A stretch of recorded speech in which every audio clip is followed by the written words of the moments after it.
What is up, everybody? Welcome back to another week of totally inappropriate team sports, or as we like to call it, tits. I'm your host, Cheeseman, joined along with, as always, by... Voice of Generations, Mark Wahlberg, the old ball coach.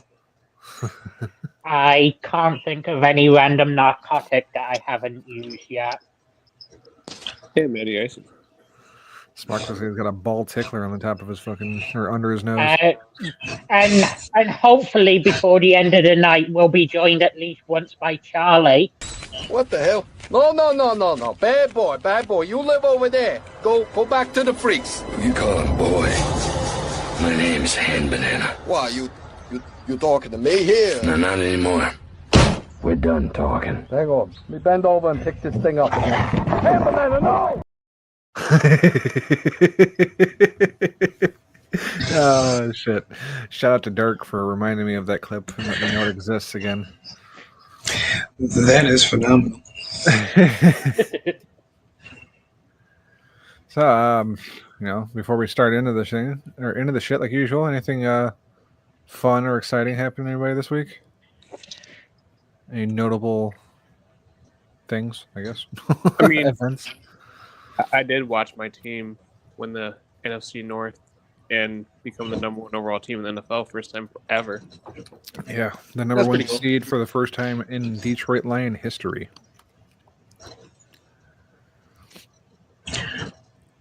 You could have just said that on air. Nope, Lions are the number one team in the NFL. I mean, record-wise, they're tied with the Chiefs. Point-wise, point differential, they are not. Yeah, I'm going to get as much of this as I can out of it, okay? Yeah, the Lions scored the second most points in NFL history in a season, behind only the Denver Broncos. I think it was like 324 touchdowns or something. Yeah, something like that. True North says congrats to Smark and the Bears on winning their Super Bowl after 12 tries. Hey, gotta break that streak sometime. Remember, fucking Lions didn't win in Lambeau for almost 2 decades or some shit. There might have actually been 2 decades. So yes, congrats to Smark on that. He's off trying to appease Charlie right now. Here's a bone. Chew on this. Leave me alone. Also got to watch the Lions sweep not 1, not 2, but 3 divisions. Yep. Cloud 9 now, guys. Gibbs just set the record for most touchdowns scored by a Lion. Jake Bates has the most points scored by a Lion. Oh, see, I missed that. Lots of records set this year for the Lions. Most practice squad players to play in a game. The fucking that cornerback we had back regarding Jefferson last night, he locked him up. He played his fucking ass off. Yeah, but if you watch the last game they played, he got burnt by Jefferson for like a 40, 50-yard touchdown. Yeah.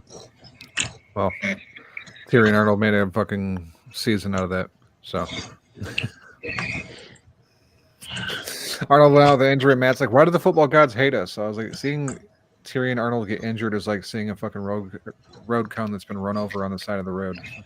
I don't know. No, You know how many yards he let Addison get? No. 0. He took that man out of the game. Until he got taken out of the game. Yeah. Technically still stands as stat if you get injured before you can get fucking 2 or 3 plays against him. Yeah. It's just like Josh Allen had 0 incompletions yesterday. Fuck yeah, brother. Mitch Trubisky, on the other hand. Inspired a nation. Trunor says, congrats to the Titans on getting the first overall draft pick. LOL, Giants and Bears. And Patriots. Don't forget the Patriots. They had the number 1 pick, and then they fucked that all up yesterday. I mean, technically speaking, the Bears never had a chance at that anyway. The best they could have done was, I want to say, 4th or 5th. Yeah. And it really doesn't matter because, after fucking almost losing 12 straight to Green Bay, the fucking Twitter timeline was just filled with people going, well, they just fucking cost themselves a better draft pick. It's like, yeah, that would actually be very true if the general manager actually knew how to fucking draft good players. It doesn't matter where they pick. Yeah. You have a fucking former offensive lineman that cannot fucking put together an NFL quality offensive line in 3 years. Yeah. No, your GM's terrible. I would hope for your sake he gets fired, but he probably won't because it's the Bears. The Bears O-line looked okay when we put all our backups in, but holy shit, that first quarter. Have they been that bad all season? The first quarter, the last 16 games. We literally had a guy in the backfield every play. Well, I was listening to fucking Courtney Cronin talking about why Poles shouldn't necessarily take all the blame for because some of it's coaching fault and all that, the play callers, blah blah blah, so on and so forth. It's like, yeah, sure, coaching might have been absolute dog shit, but when it's your job to draft players and your quarterback is the most sacked quarterback in Bears history, you done fucked up. You need to go. Well, going into the game yesterday, he was 8 sacks away from being the most sacked quarterback in a season in history. So, Well, says, don't worry, Smirk. Mike McCarthy will fix up the Bears next season. I have already vowed to end the life of somebody if that happens. I'm not even saying who. I don't even know who yet. It's just it'll happen. The aforementioned Courtney, for instance. Just gonna put a fucking go online, find everybody on fucking Bears YouTube, Bears Twitter that suggested that earnestly as a good idea. Just pick a name out of a hat. You dead. I want him dead. I want his family dead.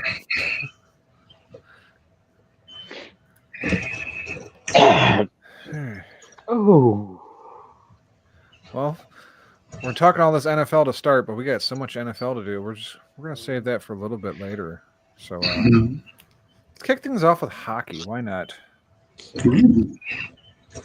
Oh, as one last piece of housekeeping, I hate to get too serious, but I will say if they are listening, the unlikely event, I am pretty sure that I can use my clout to get you a spot here on Totally Inappropriate Team Sports, Joy Taylor. So hit the Twitter.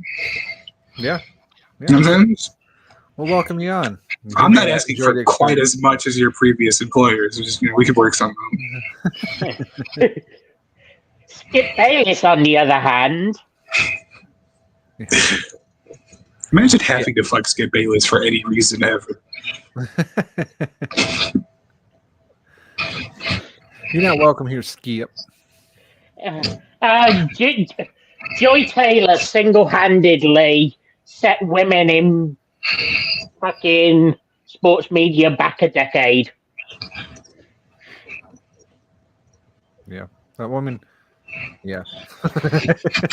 There is a clip, I could probably link you guys to it, of Samuel Ocho fucking sticking up for her, in a car. And the entire time he just keeps going like that. And it's like, that is a bad look.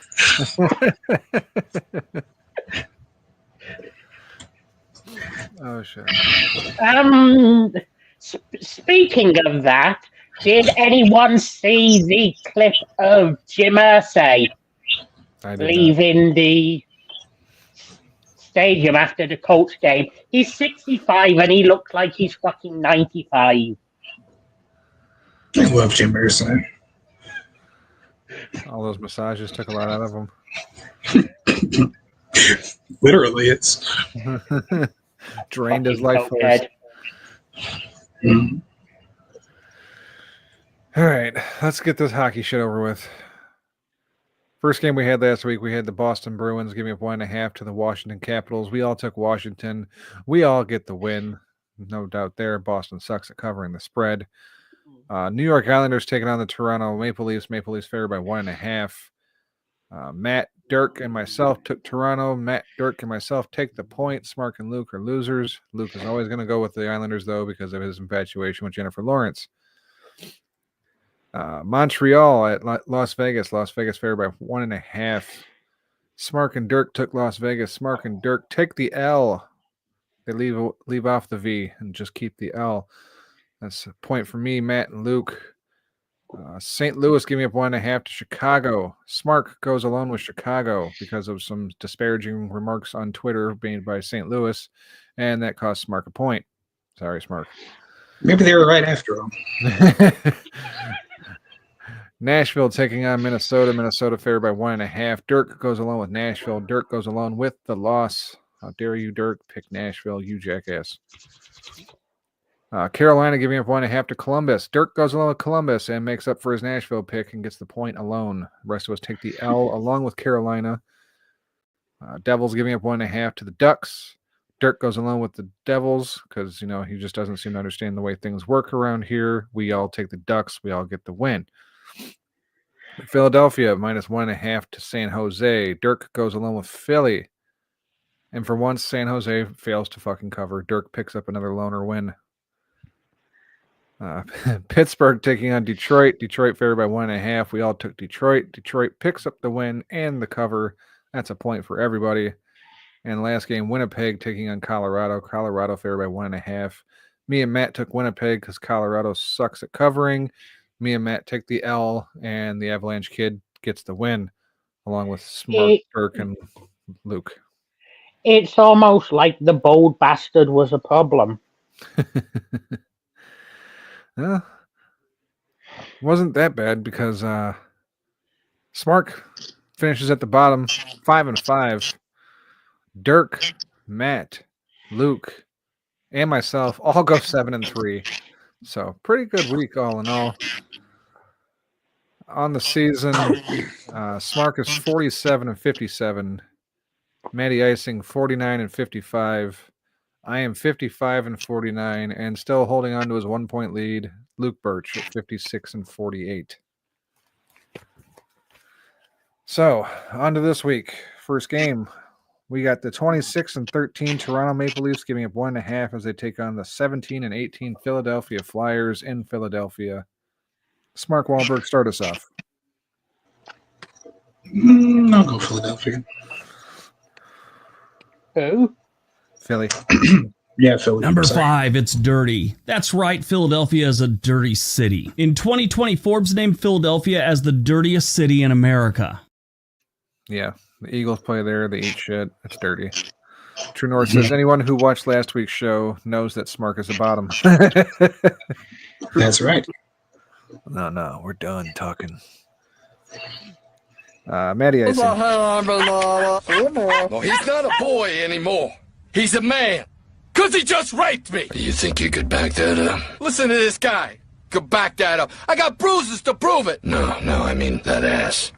Back it up. Yeah. Do you hear what he's saying here? Sounds like someone wants to get raped again.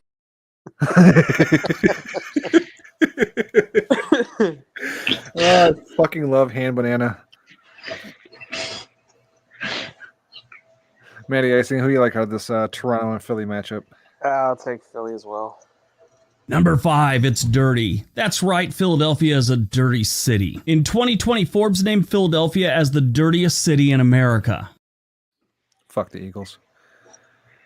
All right. That puts me up, and Philadelphia is still not so good with covering the spread. Toronto's been going good for me, so I'm going to stick with that Toronto Maple Leafs train. Give me the Maple Leafs.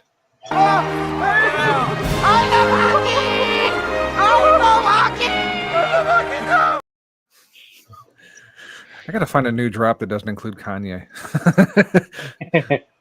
Luke Birch. And for that first game, we will be split down the middle.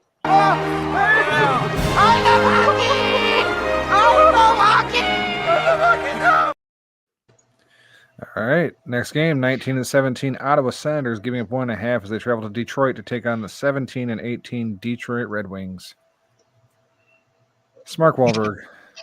Yeah, I think you already know what time it is. I need to hear that Senators drop. Obviously, if I walked into this office and you were naked, I'd you right here. End quote. End quote. And speaking of fucking, See, all I know is ball and good and rape. And rape. Matty Icing. Give me those Detroit Red Wings. For the next 20 minutes, you will sit in silence while I tell you why the Detroit Red Wings are the greatest franchise in the history of professional sports on September 25, 19... Yeah, Red Wings 6-4 in their last 10 on a 4-game winning streak. Things are looking up with this new coach. Give me the Red Wings. For the next 20 minutes, you will sit in silence while I tell you why the Detroit Red Wings are the greatest franchise in the history of professional sports on September 25, 19... And I already know where Luke's going, but go ahead and confirm. Oh, what a surprise. The 3 Red Wings fans go with the Red Wings. For the next 20 minutes, you will sit in silence while I tell you why the Detroit Red Wings are the greatest franchise in the history of professional sports on September 25, 19... I don't even know if it's being a Red Wings fan. It's just that Wings are hot right now. Ottawa's always up and down, and you're giving us a 1.5 if we take the Wings. I'll take the Wings. Mm-hmm. I would have taken the Wings if it wasn't for the Senators drop anyway. I had a feeling that's how this was going to play out, too, just because of that drop. Mm-hmm. All right, next, the 24-12 Edmonton Oilers giving up 1.5 as they travel to Boston to take on the 20-17 Bruins. It's Mark Wahlberg. I will go against my usual formula, picking which drop I like best to go with the Oilers. Oil reserves. Oil? Excuse me 1 second. Operation Golden Eagle is a go.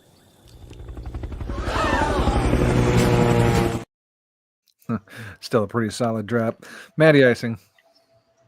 I too will take Oilers. Oil reserves. Oil? Excuse me 1 second. Operation Golden Eagle is a go.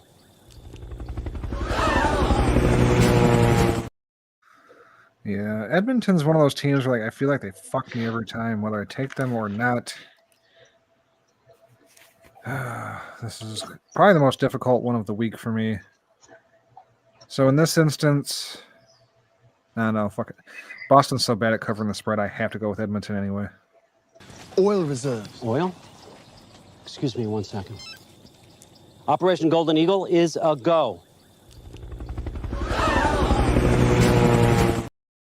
I was just about to say Boston. I'm like, Edmonton. Luke Birch. Yeah, give me Key Peel and that random guy from the West Wing. Oil reserves. Oil? Excuse me 1 second. Operation Golden Eagle is a go. Yeah, he's one of those actors you've seen in a lot of shit, but you can't know. You could never name off his real name. That's like somebody Boxman would do a fucking episode of. Probably. He always picks the weird, obscure, not necessarily weird, but the obscure actors who are in many movies and you don't know their fucking name. All right. 24-13, Dallas Stars giving up 1.5 as they travel to New York to take on the 18-20 Rangers. Smart Wahlberg. Rangers and whom? Dallas Stars. We haven't had many Dallas picks this year. Really haven't.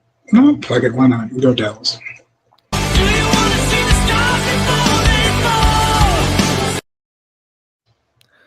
All right, Matty Icing.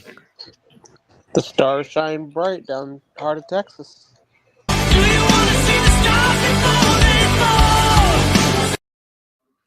Yes, that is Nikki Sixx's band, 6 a.m. Let's hear it again.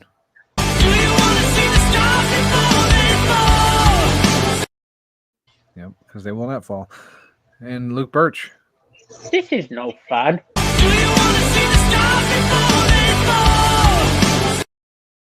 It's not surprising, though. Dallas has been a pretty solid team the last couple of years. Rangers were really good last year. This year, they're struggling. 17-17, Columbus Blue Jackets taking on the 17-17 Pittsburgh Penguins. Penguins favored by 1.5. Smart Wahlberg. I'll go Pittsburgh. Penguins is practically chickens, and I hate to see chickens cry so much. Matty Icing. Let's make sure we don't all pick the same team. I'll go Blue Jackets. There are horrific accounts of Columbus selling Native American women. I mean, if I had to guess, I'd say Smark's on his own again because I'm taking Columbus.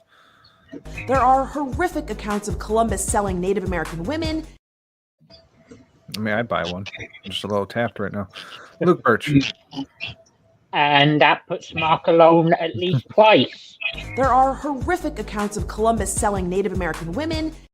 All right. 24-14 Carolina Hurricanes taking on the 20-15 Tampa Bay Lightning. Lightning favored by 1.5. Mark Wahlberg. Hurricanes it is. Stand back! There's a hurricane coming through. Matty Icing. I'll go Tampa Bay. Zeus, yeah, Zeus, as in father of Apollo, Mount Olympus. Don't fuck with me or I'll shove a lightning bolt up your ass. Zeus, you got a problem with that? Unfortunately, Samuel, I do. I'm going to be taking Carolina. Stand back! There's a hurricane coming through. Luke Birch. Yeah, this one doesn't seem to make much sense. Yeah, I mean they're pretty even teams, so it makes sense to me that the home team's favored. I'm gonna go Carolina. Stand back! There's a hurricane coming through. Yeah, I mean Tampa Bay could win this game. I just don't see them beating Carolina by 2 is mostly what it comes down to. All right, that puts Matty Icing on his own. On to the next one, 19-18, St. Louis Blues taking on the 25-11 Minnesota Wild. Wild favored by 1.5. Mark Wahlberg. Minnesota, please. You're where the wild things are. That's James. Always got to throw a yeah in there somewhere. Matty Icing. I'll take the Wild. You're where the wild things are. Normally I would follow my heart and take the St. Louis Blues, but in this instance I don't think I can. Give me Minnesota. You're where the wild things are. Luke Birch. Yeah, before this game was even read, I mentally locked myself into picking whoever Cheese didn't. So give me St. Louis. 24-hour blue. Well, damn, now I can't even hope for St. Louis to win anyway. So if we would all went Minnesota, I'd say, okay, well, I can still root for St. Louis, and it doesn't hurt me. All right, 13-20 Nashville Predators take on the 27-12 Winnipeg Jets. Jets favored by 1.5. Smark Wahlberg's mustache says he's taking Hang Nashville. on.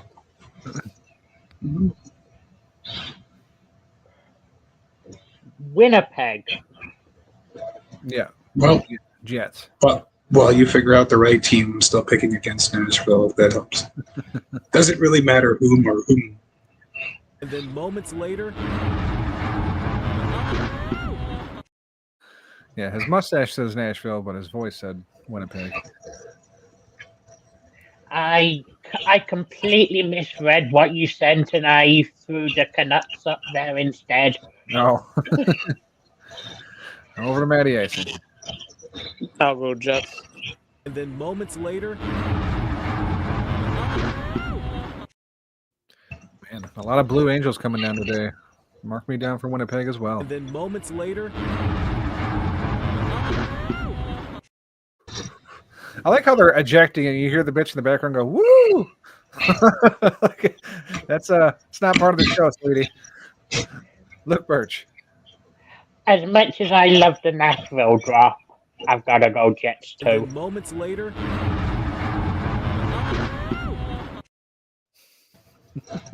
She's cheering because she's the one that sabotaged the flame. Yeah, bitch. Look, it's last time she'll get cheated on, so she knows. Enjoy the Belleville Lake, motherfucker. 18-14 Calgary Flames give you 1.5 as they travel to Anaheim to take on the 17-18 Ducks. Mark Wahlberg.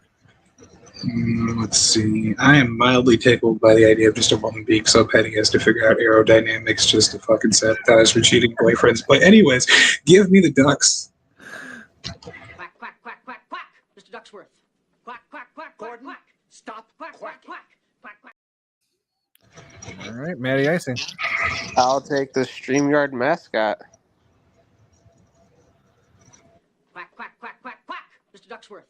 Quack, quack, quack, quack, quack. Stop. Quack, quack, quack, quack, quack. Yeah, no surprise here. I'm also taking the Ducks. Quack, quack, quack, quack, quack. Mr. Ducksworth. Quack, quack, quack, quack, quack. Stop. Quack, quack, quack, quack, quack. And Luke Birch. We're unanimous again. Quack, quack, quack, quack, quack. Mr. Ducksworth. Quack, quack, quack, quack, quack. Stop. Quack, quack, quack, quack, quack. Speaking of quack, has Jim B come back yet? No. Damn. Hopefully everything's all right over his way. Yeah, I hope so. All right. Last game of the week, the 27-9 Las Vegas Golden Knights giving up 1.5 as they travel to San Jose to take on the 13-23 Sharks. Mark Wahlberg. Never trust them to win, always trust them to cover. Give me San Jose. All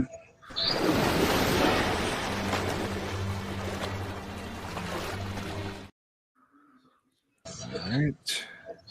I can't believe the Sharks did not cover against Philly. Matty Icing. I'll go Vegas. 'Tis but a scratch. A scratch? Your arm's off. No, it isn't. Well, what's that then? All right. No, I gotta go with the Sharks.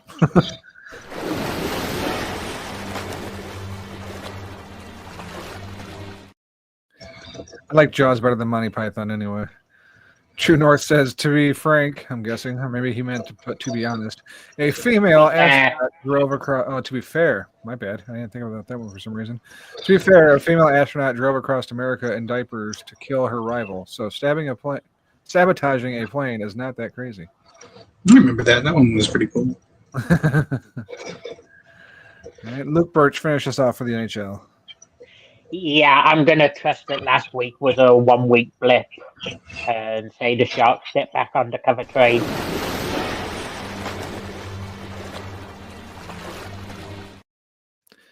All right, I think that'll be a win for the three of us because if memory serves me correctly, when Matt goes alone with San Jose, it hits. When Matt goes alone against San Jose, it never hits. Imagine just not even having the time to fucking take a bathroom break. I don't think I could love or hate someone enough to just be like covered in my own shit as I attempt their murder. True North says, don't play the Capitals clip. YouTube standards team. I mean, it is January 6th. It is. You know, maybe you should play it just in honor that it's the anniversary. I'll give him a second to find it. I'm glad he brought that up. Storm the White House! That's what we do! And now he's back. All right, that does it for the NHL. So let's bounce over to college football, which is disappointing as always. First game, Alabama giving up 13.5 to University of Michigan. Michigan wins this game outright, let alone Alabama covering the 13.5. It was a garbage, dog shit fucking game. Dirk and Matt picked the Wolverines. Dirk and Matt get the win, and I begrudge them. I begrudge myself. Louisville giving up 2 to Washington. We all took Louisville. We all take the L. I think Louisville might have won, but it was by 1. I think Washington did. Washington did win? Okay. I want to say there was one game where we fucking missed by 1 goddamn point. So, yeah, it's a loss for everybody. The Gamecocks giving up 10 to Illinois. Me and Smark took Illinois. Me and Smark take the win along with Illinois. South Carolina did not show up to this game. Baylor taking on LSU. Baylor favored by 3.5. Smark and Matt took LSU. Smark and Matt pick up the win. Fuck you, Baz. Smark was right to not pick them just based on the fact that they are the Bears. Penn State giving up 11 to Boise. Luke and Matt took Boise. Luke and Matt take the L. That's a point for Dirk, Smark, and myself. Penn State looked good. Texas giving up 13 to Arizona State. Me and Matt took Texas and looked foolish. Texas barely beat Arizona State. That's a point for Luke, Dirk, and Smark. Ohio State favored by 2.5 over Oregon. Myself, Matt, and Dirk took Ohio State, all begrudgingly, I'm pretty sure. None of us really wanted them to win, but we expected it, and indeed they did win by quite a bit.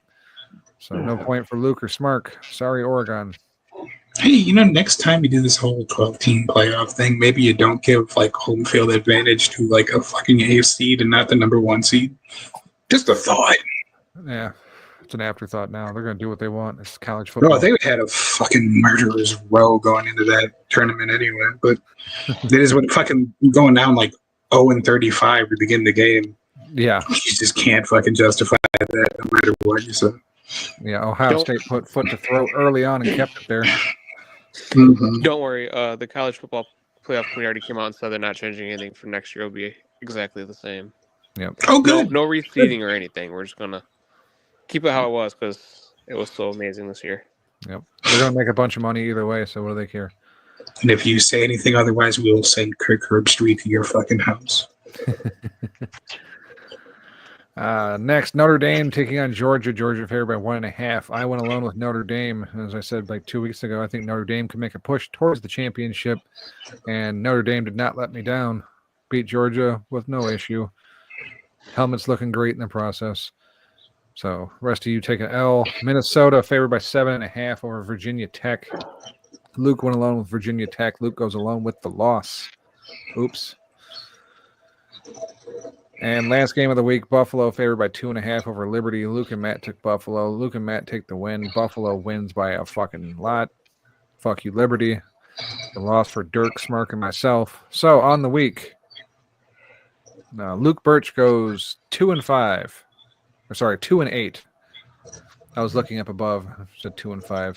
Luke goes 2-8. Dirk goes 5-5. Smark goes 5-5. I go 5-5. Matty Icing 5-5. In case you guys out there aren't keeping score, last week every single one of us went 5-5. We are mediocre as fuck at college. Fucking embarrassing! Yes, toeing that 500 line. And thank you for dragging that out while I went and found out. No problem. So on the year, Luke at the bottom at 69-86. Mark Wahlberg 80-75. Myself at 82-73, and still holding a 2-point lead. Matty Icing at 84-71. Now for this week, we only got 2 games. There was only 3 games left with spreads out, and one of them started tonight at like 7 o'clock. So we're not doing that one. But on Saturday, at least I think it's Saturday, we got the 13-1 Notre Dame Fighting Irish giving up 2.5 as they travel to Penn State to take on the 13-2 Nittany Lions. Luke Birch. Alexa, flip a coin. I'll go with the Nittany Lions. Oh. All right. Smart Wahlberg. A team that molests boys versus a religion that molests boys. Which one do I want? I want Penn State. All right. Luke and Smark didn't learn their lesson. Give me the Fighting Irish. Matty Icing. I will take the team that did not lose to NIU this year. Oh. Penn State for Matt? Big Game James is his year, 2025. Nope, it's Notre Dame's year. I told you they're going to the fucking championship. It will come to fruition. There's 1 point gained on Matt. Let's see if we can't get another one. 12-2, Ohio State University giving up 6 as they travel to Texas to take on the 13-2 Longhorns. Luke Birch. Alexa, flip a coin. I will go with Ohio State. Okay. Smart Wahlberg. I will quite bitterly go with Texas. Okay. Smart burying himself there at the end. Yeah, Ohio State on a different level than Texas, it seems, this year. Texas struggled like hell to beat Arizona State, so I will take Ohio State for sure. Matty icing. As I said, Ohio State will win it all. That way, their head coach does not lose his job. Give me Ohio State. All right. Smark on his own with Texas. I went on my own with Notre Dame. Only 2 games, but we got 2 loner picks. At least that's somewhat exciting. And then next week when we come back, we'll just have the championship to pick. So unless me and Matt differ on the championship pick, which we might, at best I can tie him. I won't let that happen now. Yeah. I doubt it. All right. Well, that does it for the NCAA. Super quick and easy. Just So like that brings us schedule.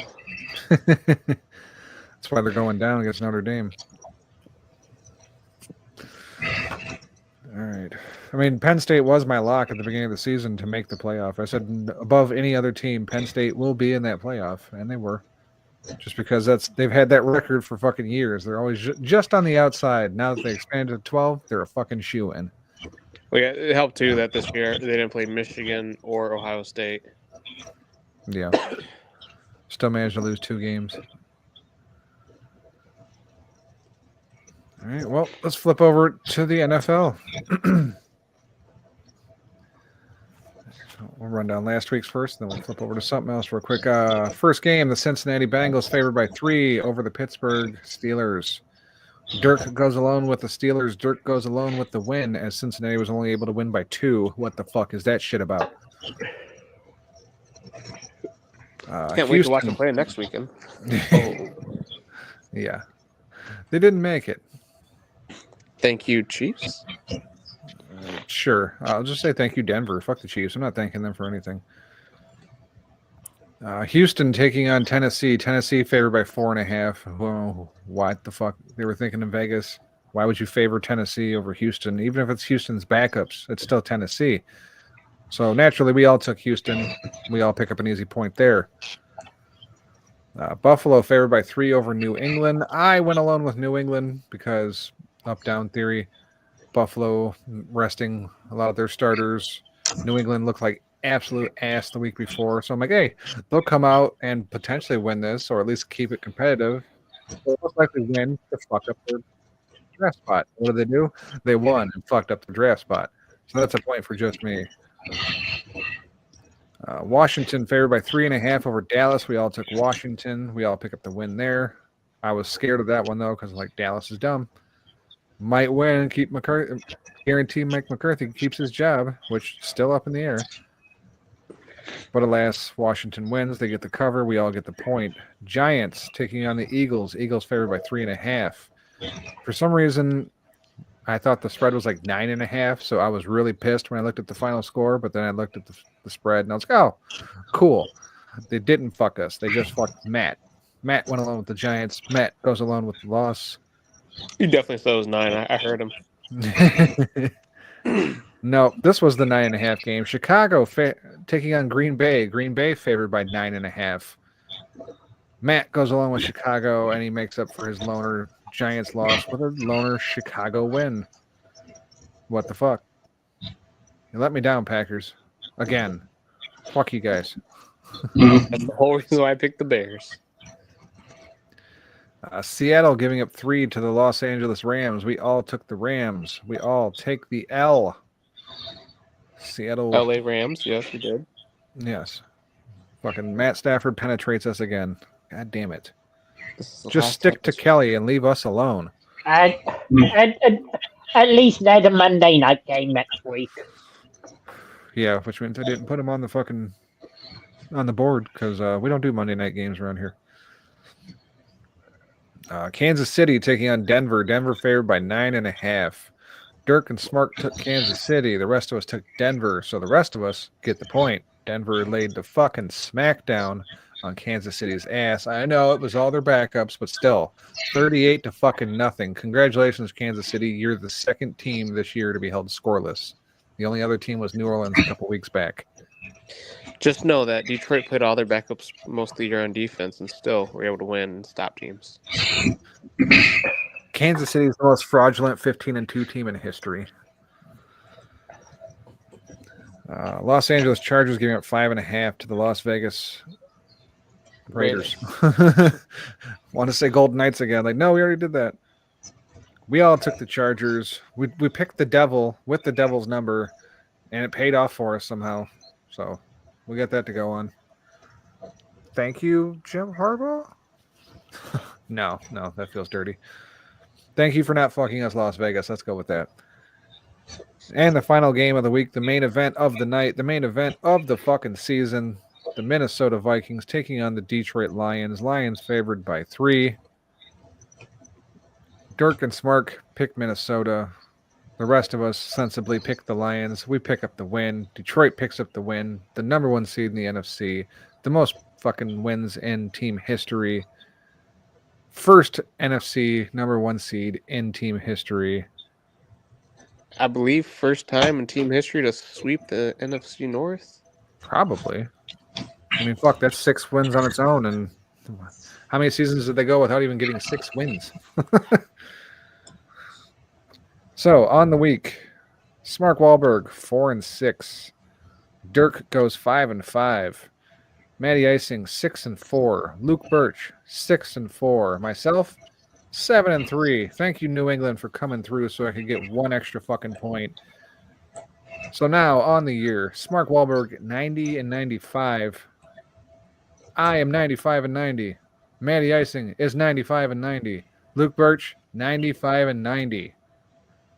A fucking heated rivalry here. Fucking 3 of us tied for the top seed at the end of the regular season, going into the playoffs.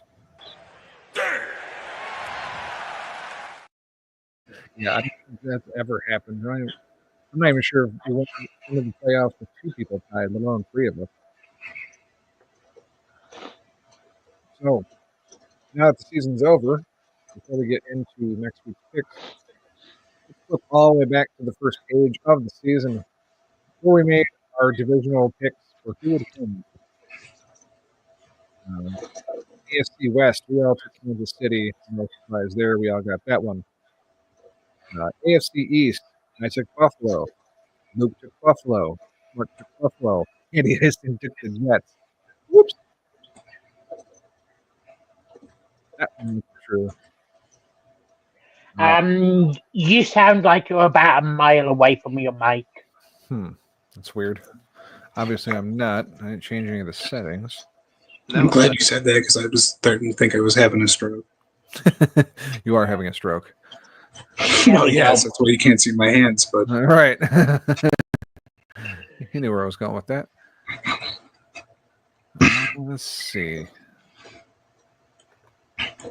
It sounds good now. Oh, it sounds fine now? Okay. Well, then I will quit fucking with things. I just think it didn't want to hear that, what you just said. It just didn't want to acknowledge that Matt picked the Jets to win the East. AFC South, we all took Houston. We all hit on that one. AFC North, I took Baltimore. Luke took Cincinnati. Matty Icing took Cleveland. And Smark also took Baltimore. So me and Smark got that division right. We were talking about draft picks, right? Who had the highest? No, we weren't. Talking about winning the division. Jump over to the NFC in the West. We all took San Francisco. We all failed miserably there. We all picked the basement dweller of the division. Good job on us. NFC East, I took Philly. Luke took Dallas. Matt took Philly. Smark took Dallas. Those didn't pan out well. Speaking of not panning out well, NFC South. Oh, God, no. True North says he's been drinking and I sound just fine. Thank you, True North. NFC South, I took Atlanta. Just missed by a game. Fuck you, Falcons. Luke Birch took Tampa Bay. He wins that one. Matty Icing took Atlanta as well. And Mark Wahlberg took Carolina. Took Dallas and Carolina. Smark's 0 for 3 in the NFC so far. So that leaves the NFC North, where I picked Green Bay. I fucked up there. Luke picked Detroit. Matt picked Detroit. And Smark picked Green Bay, which means Smark goes 0-4 in the NFC. And it's worth it if I get to sabotage Green Bay in any way, shape, or form. I honestly thought Green Bay would play better than they did, and none of us thought Minnesota was going to be good. Shit. Like, beginning of the year, I would have taken Chicago over Minnesota. Mm-hmm. So, some highlights, a lot of lowlights. But let's get into picking these games. Now, we only had 5 to pick, so I got the spreads for those 5 games, but I also have the over-unders, so we can have 10 different bets, I guess you could say, on this. First game, we got the 11-6 San Diego Chargers. Oops, I put down San Diego. It's the LA Chargers. Giving up 2.5 as they travel to Houston to take on the 10-7 Texans. Jesus Christ, what is wrong with me? Mark Wahlberg, start us off. What was that spread? I'm sorry. Chargers favored by 2.5. Over the Texans. Fraud be fraud. I guess Chargers. San Diego, Superchargers, San Diego. Chargers. Fuck it. I'll go first on this one. This is tough. Like, I don't trust Houston, but I hate putting fate of any kind in the hands of Jim fucking Harbaugh.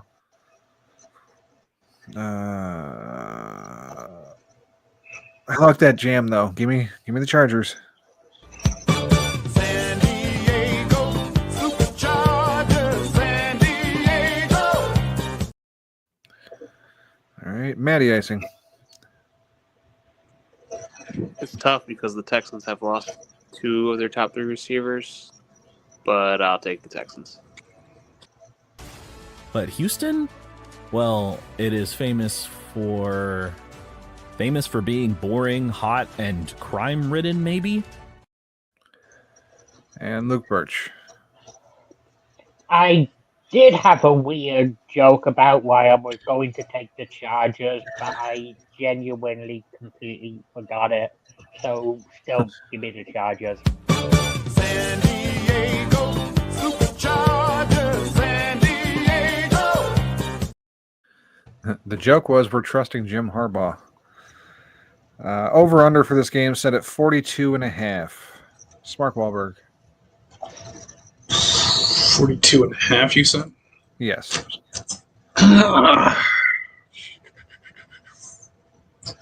Gonna go under. All right. I'm going to join you in the under. Matty icing.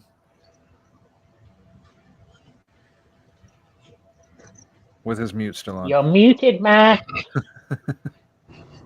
I will take the under as well.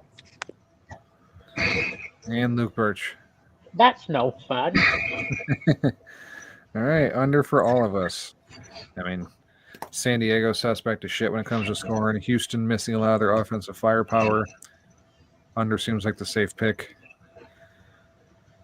Next game, the 10-7 Pittsburgh Steelers taking on the 12-5 Baltimore Ravens. In Baltimore, Ravens favored by 10. Jeez, I think they're gonna win, but not fucking by 10. In Pittsburgh. Bradshaw's a dumbass and Big Ben likes rape. Fuck the Pittsburgh Steelers. All right. Luke Birch just picked first out of the 3 of us, so now, or last out of the 3 of us, now he gets picked first out of the 3 of us. Yeah, I'm gonna echo Smart's sentiments. Baltimore are winning this game, but not by 10. Bradshaw's a dumbass and Big Ben likes rape. Fuck the Pittsburgh Steelers. Yeah, I mean, even though it's the playoffs, it's a divisional matchup. It's divisional dog on the road and a lot of points. I gotta go Pittsburgh. Bradshaw's a dumbass and Big Ben likes rape. Fuck the Pittsburgh Steelers. Matty icing. I will take the easy win with the Baltimore Ravens. Past the grim and ancient raven wandering from the nightly shore. Tell me what thy lordly name is on the nice Plutonian shore. Quoth the raven. Eat my short. All right, Matty icing on his own on both the first 2 games. Now onto the over-under. Oh, go ahead. I was just going to say, I forgot we're doing over under. I was going to say for the Chargers pick, fun fact, I was looking up, that's when my phone was muted, I couldn't get over fast enough. The Chargers have only beat 2 teams with a winning record this year. Yep. That would be the Broncos and the Bengals. You usually bring that up. And the Bengals are shit. Broncos are a solid team. I don't care what anybody says. Over-under for this game set at 43.5. Smart Wahlberg. 43.5. I'll go over. All right. Luke Birch. I'll take the under. Yeah, this one's difficult because it's either going to be a shootout and a really high-scoring game, or it's going to be a defensive battle and barely any points at all will be scored. Baltimore is usually good for at least 21, and I want to... No, I got to take the under. I'm with Luke. Matty Icing. I will go Pittsburgh 3, Baltimore 14 with the under. All right. So Smark on his own in the over. Next up, the 10-7 Denver Broncos taking on the 13-4 Buffalo Bills. Bills favored by 8.5. Smart Wahlberg. This is a tough one. I guess I'll go Bills.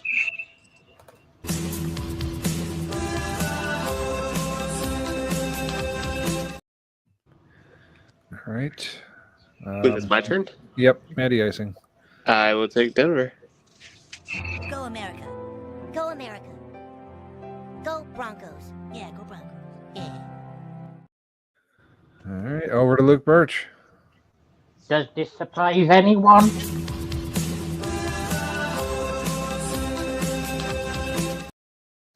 No, it wouldn't even surprise me if it cut back to you full screen, fucking naked with your shit tucked back.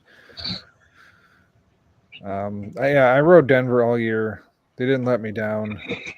Yes, Buffalo probably wins this game, but give me Denver to keep it close. Come on, Broncos. Go America. Go America. Go Broncos. Yeah, go Broncos. Yeah. And over-under for this game set at 47.5. Smart Wahlberg. 47.5. Fucking I'll go over. All right. Matty Icing. Over. Luke Birch. Yeah, this is the easiest over so far. I thought the same thing. This is going to be a fucking shootout for sure. These teams are going to put up a lot of points. So it's a unanimous over there. Next, the 11-6 Green Bay Packers taking on the 14-3 Philadelphia Eagles in Philadelphia. Eagles favored by 4.5. Smart Wahlberg. Do we know Jordan Love's status? He should be okay, but he's going to be listed as questionable on the injury report, but he should be okay. Malik Willis is better anyway. Yes, I mean, both starting quarterbacks are iffy. True North says take the Packers to cover. All right. Fuck it. I'll do it. Take the Packers. What? I believed in Jordan Love the whole time. The whole time. Just set you up to get some revenge for that Bears win. Give me Philadelphia. Green Bay is not trustworthy right now.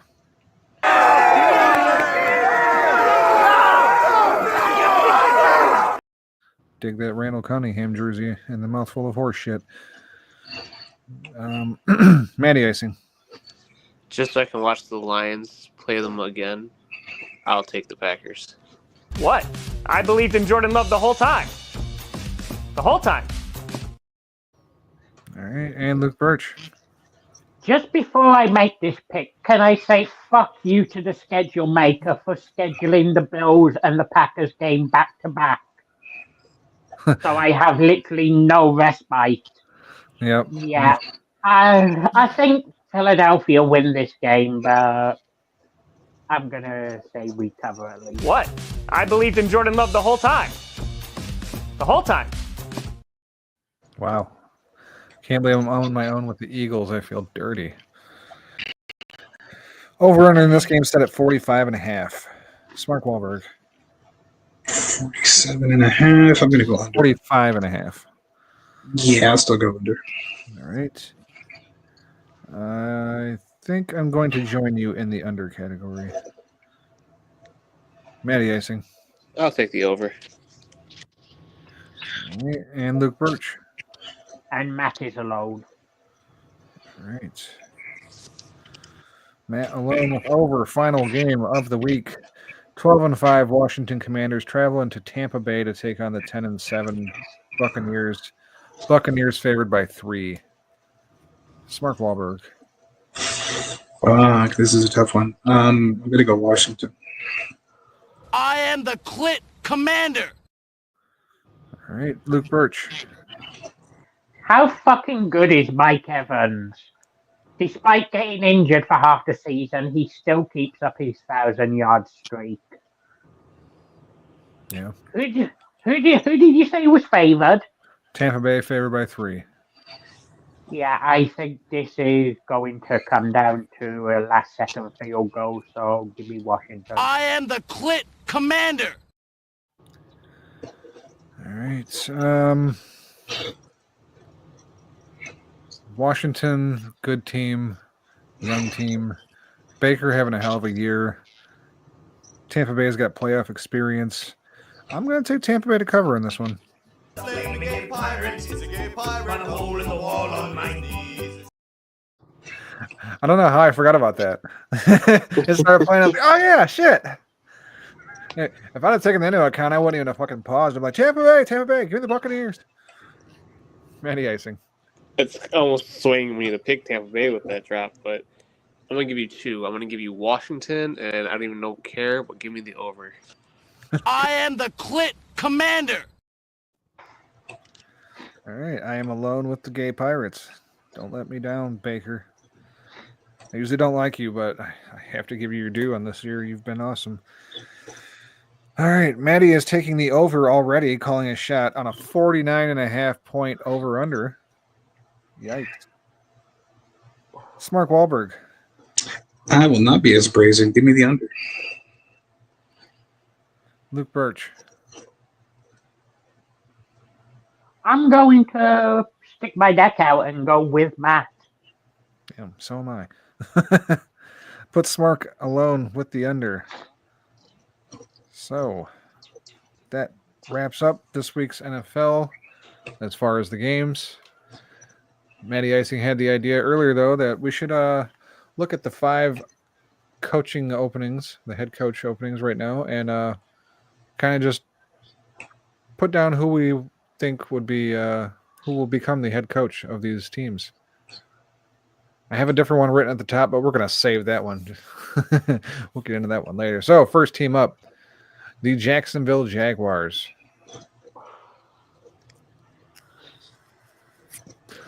I have 2 to 3 written down, usually on most of them. But go ahead, Matt. I'll start with this one. I think really the best coach that would go with the team, if he could pick his own GM and the owner just leaves him alone, would be our dear-hearted Ben Johnson. Yeah, I have Ben Johnson on my list because there's not a strong media presence. He doesn't have a lot to answer to down there. I think that's one of the things he doesn't want to deal with is fucking shitty media and fans. Although to go see him work for Tony Khan's dad would make me very sad.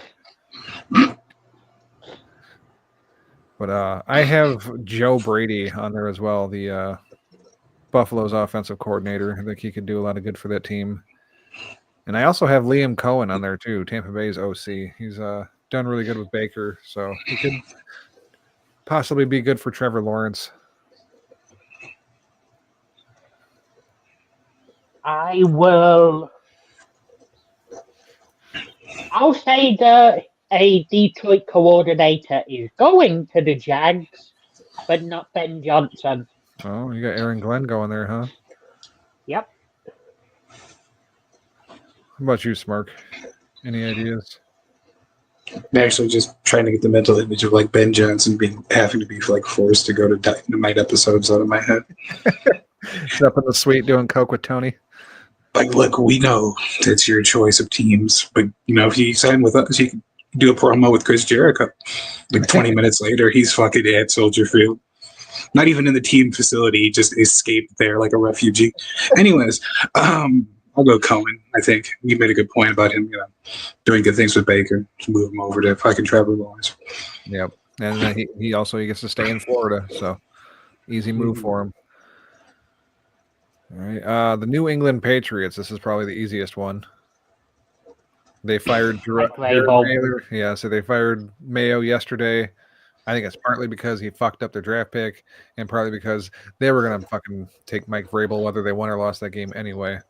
He played there. He's got a lot of history there. He was a damn good coach for Tennessee. Tennessee has been fucked since they fired him for no good reason. What about you, Matt? I agree. Smirk. Yeah, I agree too. But did Mayo also not play there, or am I making things? He did, but he did. He wasn't the legendary figure that Mike Vrabel was, though. All right, over to the New Orleans Saints. Now, for me personally, I think this is where Aaron Glenn ends up.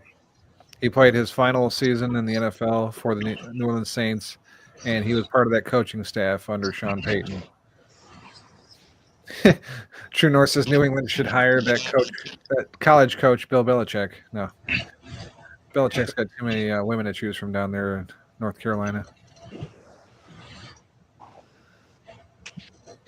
I too will second Aaron Glenn to the Saints. I feel like it's already written on the stars and the contract's already been agreed upon. Yeah, the only spot that would work out better for Aaron Glenn is Houston, and Houston's not in the market, so. I think Cohen stays in the division. Oh, okay. What's your part? I think that he's used to coaching already for a team that is good but has been a laughingstock in the past. So, let's kind of do maybe the inverse of that at this point and say that Brady goes to the Saints. Okay. Yeah, I have Joe Brady as my other pick for the Saints head coaching spot. So I think it'll be Aaron Glenn or Joe Brady for sure. The New York Jets. I have a good mention for Smart on this one. I mean, I know who I'm picking.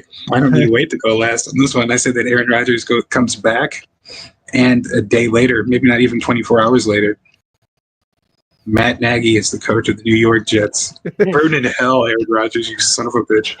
I have Matt Nagy as the number 3 pick on mine just because it's the Jets thing to do. Hope you like bubble screens, motherfucker. Let's run down some of the people the Jets have interviewed. Ron Rivera, Rex Ryan, Josh McCown. Why would they bring Matt back Nagy? Vance Joseph. I mean, with the exception of Joseph, it gets funnier, with each person. Yeah. Yeah, those are all New York Jets themed hires for sure. Well, you guys Arthur are Smith. You're missing on one big Jets thing. That's the most Jets thing ever. You know who Aaron Rodgers won the Super Bowl with? If you bring in his coach, he'll win a Super Bowl. Oh, Mike McCarthy. Oh, that would be terrible, but it's a Jets thing to do. It would be hilarious. I think the best hire they could make would be Brian Flores, the That's what I was going to say. Defensive coordinator. Yep. Him with that defense, yeah, that'd be pretty scary until he played the Lions. And I don't know if he'd actually want to go there, but that's another spot where I could see Aaron Glenn fitting in pretty damn good. Wasn't Flores the same person that basically treated Tua like shit? Because if he is, I want him making fun of Aaron Rodgers on a weekly basis too. Yes, he was. He failed miserably in Miami. Looking at this list, I think the funniest would probably be either Rex Ryan or Arthur Smith. Give me Rex Ryan. All right. Oh man, what if it was a combo? What if you got like Rex Ryan with Rob Ryan as a defensive coordinator? The brothers Ryan leading the Jets to a 3-win season. And as long as they employ Arthur Smith as the OC. Mm-hmm. I actually honestly would not be surprised if there was some weird fucking combination of candidates that we mentioned where like one becomes head coach and the other one becomes a O or D coordinator. Yep. I could see Like that. I don't even mean in general, I mean just for the Jets specifically. Yeah, out of all those fucking candidates we just named, I'm sure I could definitely see at least 2 of them being signed. All right, well, we saved the best for last. The Chicago Bears. Yeah, go ahead, Smart. Okay. So I like the idea of like they were like actually just they're gonna end up I don't know signing somebody that's like terribly mediocre, but like they floated Mike McCarthy out there to be like, see, it could always be worse. So accept whoever we take. With that being said, I'm going to go Ben Johnson just because that's what I want. I want Pace or not Pace. I want Ryan Poles out of there. So even if he just fucking agrees for a 1-day contract and then like pulls like a Josh McDaniels where he's like, actually, I'm out of here. Fuck you guys. As long as he does it after Poles gets fired, that's all I really want. No, I didn't put Mike McCarthy on my list just because he hasn't actually been fired yet, and Jerry's a fucking retard. I could see them just keeping him around. I don't know. Someone I could see coming in there, and I think it would be kind of like funny and ironic because Smark's other team is the Seahawks, would be Pete Carroll. I can see Pete Carroll standing on the side of that Chicago Bears sideline.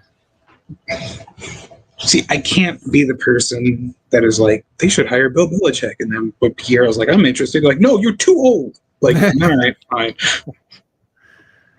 Yeah, I think if they fire Poles, you could actually land Ben Johnson. I think he would like to coach in the same division, and I think he's even expressed a little bit of interest in it. But breaking news, the Chargers have signed a backup center, Ezekiel Elliott.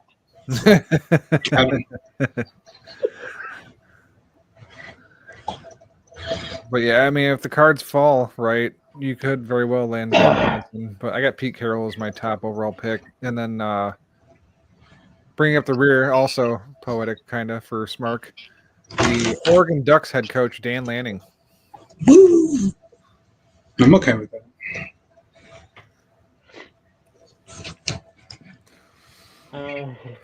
They will hire the former Arkansas Razorback head coach, Bobby Petrino.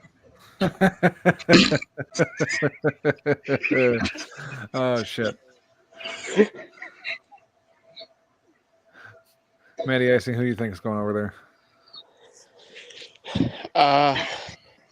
Well, I'm afraid that it might be Ben Johnson, but I could also see it being Brian Flores because I feel like Ryan Poles he wants that defensive coach, so that's his main guy. I can't have Brian Flores bullying Caleb. That's not going to work. They have to go offensive-minded coach, in my opinion. Actually, you know what? I almost kind of want that now. It's like Brian Flores, like run back Hard Knocks and just have it look like Scared Straight, where you just have Brian Flores just shouting at Caleb Williams, who's just staring straight forward. Fresh fish. A big fucking iPhone case. What is fuck that, boy? True North says, which coach has the highest ratings on Madden?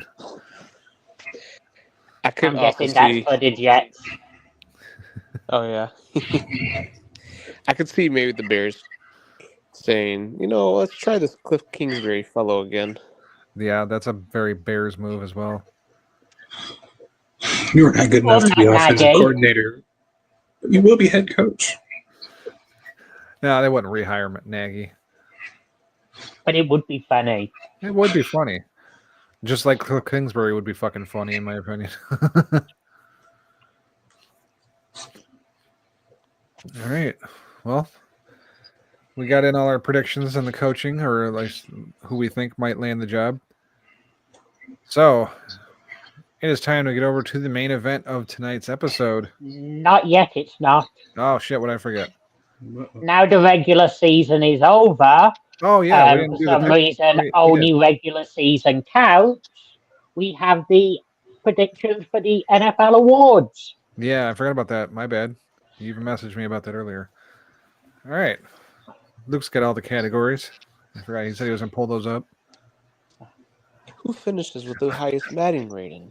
I'm just excited for the titties, that's all. My bad. Understand.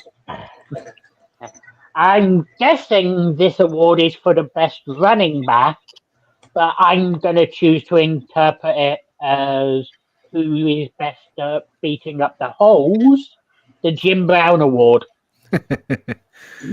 I mean, this seems like an easy one. It's got to go to Saquon, right? He would have broke the record if he would have played. Yeah, this.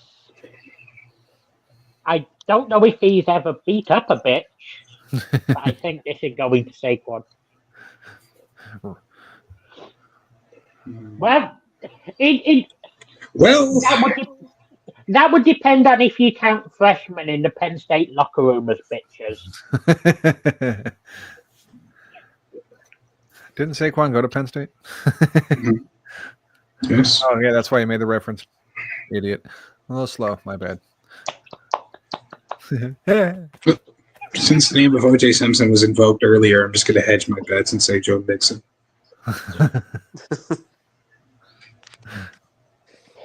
I think it comes down between King Henry and Saquon, but Saquon almost breaking the record will be what gets him over. Yep. But Jahmyr Gibbs had more touchdowns. Yeah, he did. Okay, next up, we have the Assistant Coach of the Year. I'll start this off by saying that I'm going to go for the guy who actually managed to make your defense serviceable with a bunch of practice squad guys. Give me Aaron Glenn. Yeah, I'm inclined to go with you, but this league loves its points and its offense. So I got to go opposite side and say Ben Johnson.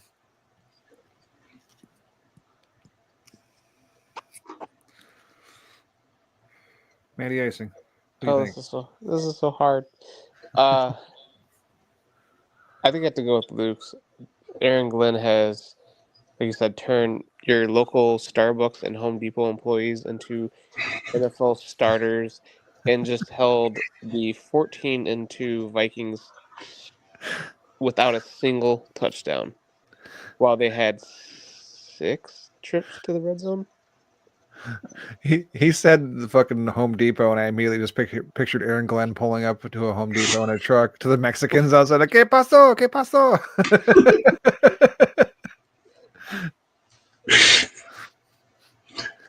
Shinor says, which wide receivers will have the most domestic abuse allegations this season? The nominees are the Browns, Texans, Dolphins, and Steelers wide receiver rooms.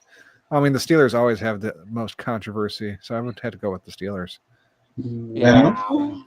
Browns Yeah, already have probably receivers. Dolphins, Tyreek's leaving. Texans are too hurt to beat anybody, so that just leaves the Steelers. Yeah. I think George Pickens will win this award for the Steelers all by himself. Exactly. Hey, but never cut out the Bengals. They might just fucking throw back the old times. True. All right, Smart, who you got for Assistant Coach of the Year? I'm going to go with Aaron Glenn because I think that he should get it because Ben Johnson's winning Coach of the Year next year. And he goes fucking 15-2 or whatever it is he says. When he takes the coach with the Jacksonville Jaguars. Yes. Oh my God! Imagine how efficient he could become if he just stayed up all night doing fucking coke with Tony Khan. He's gonna come up with so many new play ideas. Right. Okay, next up is the Offensive Rookie of the Year. I mean, this has to be Jaden Daniels. Yeah. Right? The only reason I looked up is because I was trying to remember his name. I'll go Give me with Brock Jaden Bowers. Oh yeah, Brock Bowers did set the record for most receptions by a rookie in history. I mean, look at the team he played on, and look at their record. They didn't really do shit. I think Jaden had a much bigger impact for his team. Yeah, this is true. I'm gonna go with Brock Bowers too, though, because I just like the idea of like Rookie of the Year being a man who's already balding.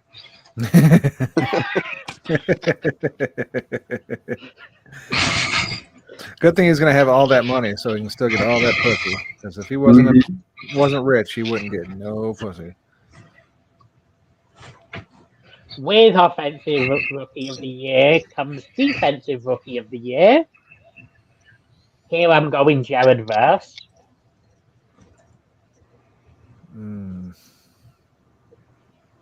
No, see, I had to like. I don't know. The first name that came to mind, it goes against what I was just saying about making an impact and providing wins. Because the first one that came to my mind was Christian Gonzalez, but the Patriots. He was a rookie last year. Oh, was he? I thought it was this year. No. Got my drafts mixed up, I guess. Well, I'll just go with Verse then.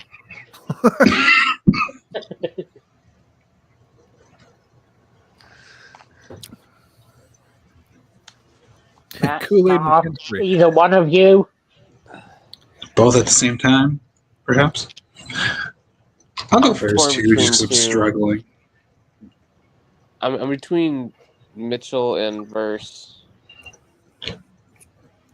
I mean, Mitchell's a quality name. If it's a first name. Mm-hmm. Scott Mitchell?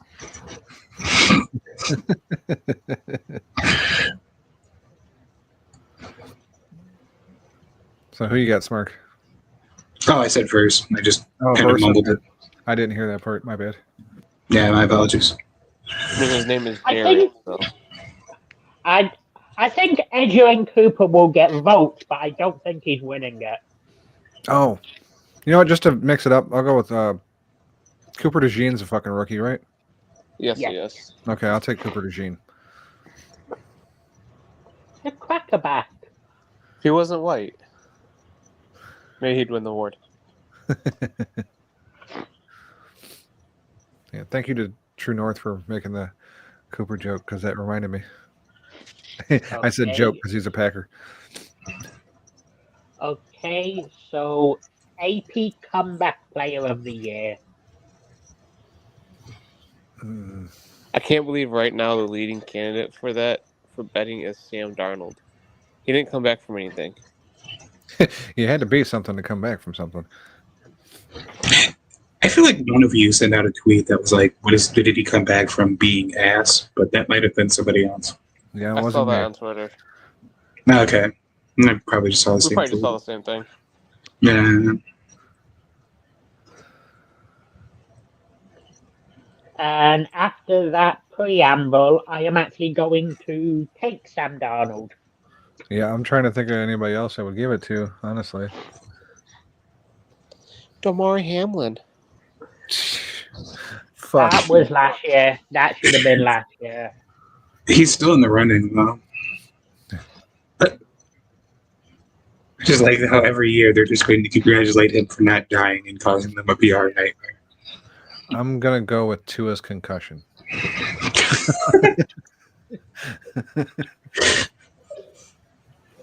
I'll go with Aaron Rodgers just because he yells at his receivers when he throws the ball on the ground and they don't catch it. Mm-hmm. We've been waiting for that comeback for so long. In all seriousness, though, I think I'd have to go with Sam Darnold. Yeah, I'll go Sam Darnold, too. Yeah, I don't know. Okay, so fuck the rookies. Let's go on for straight up Offensive Player of the Year. This has to be Saquon, right? Yeah, I'll say that's the first one that came to mind was Saquon. Nope, I'm going to be a homer. I'm going to take Jahmyr Gibbs. Saquon already got one award. Jared Goff. Jared Goff. There you Jared go. Goff. Yeah, fucking name a variety. I'll go Derrick Henry. not going to happen, but fuck it. Ooh, but fuck it. But fuck it. Grab it from behind and butt fuck it. Nah, Saquon. As goes offense, so goes defense. Defensive player of the year.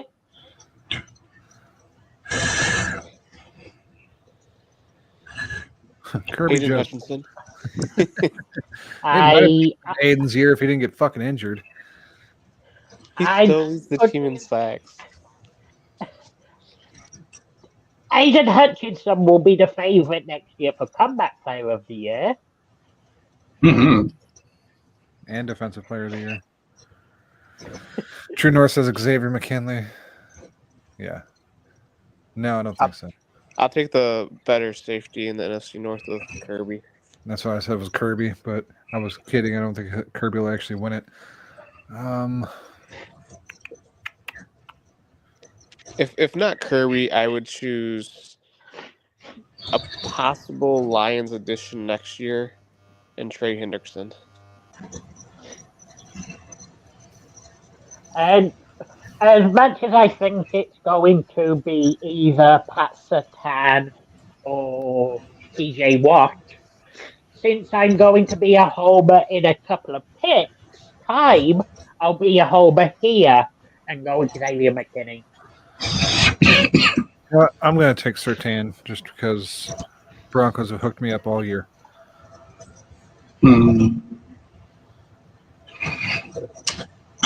He's not at all winning it by no stretch of the imagination. But I'm going with Jalen Johnson just because the fucking defense was on the field for like 800 plays a game, and he only allowed like 2 or 3 catches a game.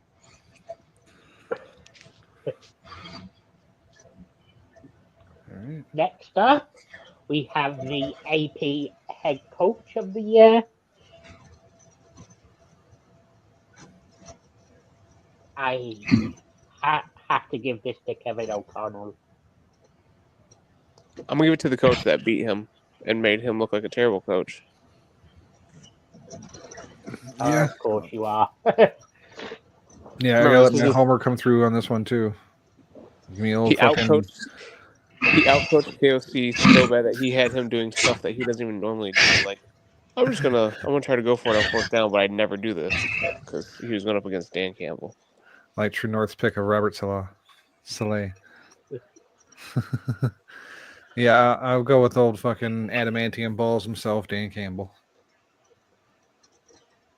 Yeah, I mean, he's not going to win it because I think Luke's right because that's how those awards work. But if you're just going strictly the best coach, it's Dan Campbell, so I'll pick Dan Campbell. And last off, the main event, the AP Most Valuable Player. I said a couple picks ago that in a few picks' time I was going to be a homer again. This is where I'm going to be a homer. Give me Josh Allen. Yeah, I would say Josh Allen, but for some reason everybody still has a fucking hard-on for Lamar. So it's probably going to be Lamar.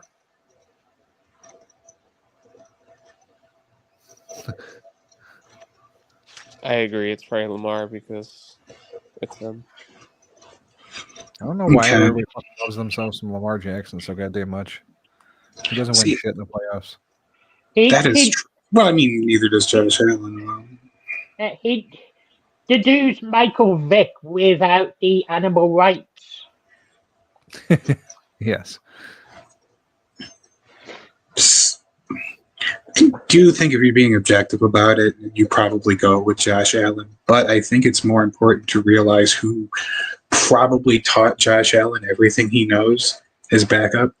Give me Mitch Trubisky, please. I mean, look, it is undeniable that Josh Allen's production has gone up since Mitch showed up. MVP, not NVP. I said what I said. I'm allowed to vote for whoever I want to. Give me Mitch. Getting back for a second, though, to what Luke said, you said Michael Vick. That reminded me, Atlanta has their second left-handed quarterback in history, first being Michael Vick. They're both named Michael Vick, Michael Penix. If you change one letter of Michael Vick's last name, you get Michael Dick. If you change one letter of Michael Penix's last name, you get Michael Penis. Come on. He's going to be fighting dogs in no time. No. I really hope his alias is Don Mexico. Something tells me he'll find a way to fight cats. That'd be impressive. I mean, kind of a deep reference for the sports show, more of a wrestling thing, but if Teddy Hart hasn't figured it out yet, I don't know if he can. This is true. No, I mean, I think since one was Dick and one was Penis, it's only fair that he's a cockfighter. The next right-handed fucking Falcons quarterback is just going to be named like Chester Balls or something.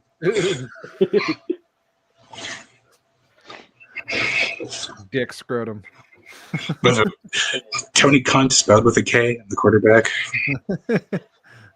Yeah, Mike Hunt. Oh, to be a YU, things were hard. I think there actually was a player called Dick Scrotum in the 1950s. There most certainly was a race car driver named Dick Trickle. That was one of the better names. I remember Dick sports. Trickle. Yeah, and the even funnier part is I think Dick Scrotum was the grandfather of Sam Darnold.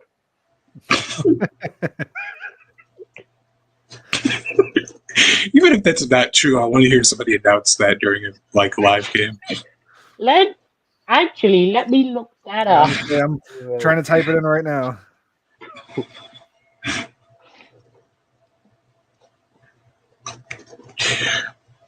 No, my bad. It was Dick Hammer. Yeah, I was just gonna say Dick Hammer, which is also an awesome fucking name. Arguably a cooler name, if we're being honest about it. And he was the Marlboro Man. Fuck yeah. Dick Hammer was the Marlboro Man. Shit you not.